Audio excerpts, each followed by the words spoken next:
Welcome to Bishop Legal News, where we review appellate and Supreme Court decisions that may affect the outcome of your own case. In the July 2012 case of disciplinary proceeding against McGrath, the Washington Supreme Court decided whether attorneys could be disciplined for willful failure to produce information and for discriminating against a party based on national origin.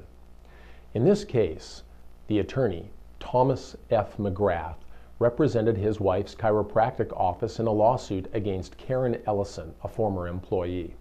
The lawsuit claimed unfair competition against Miss Ellison, who was a Canadian citizen.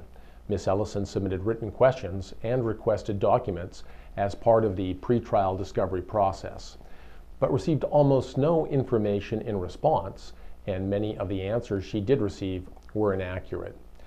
Miss Ellison moved for an order compelling further answers, and although it was granted, the answers given by Mr. McGrath and his wife's chiropractic office were still inaccurate and incomplete.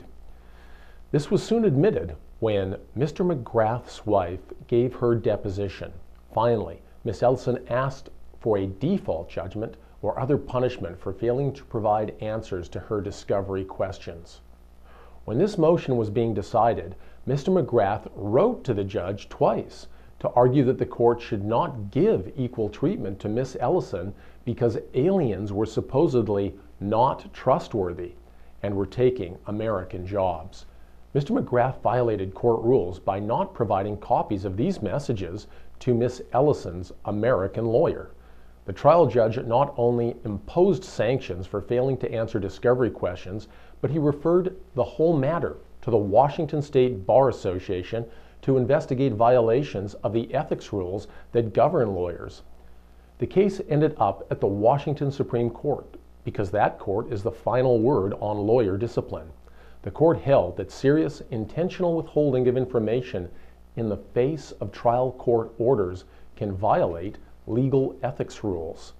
The court also found that the national origin discrimination and failure to give copies to Miss Ellison's lawyers were two more ethics violations. The court agreed with the Bar Association that the proper penalty was an 18-month suspension from the practice of law.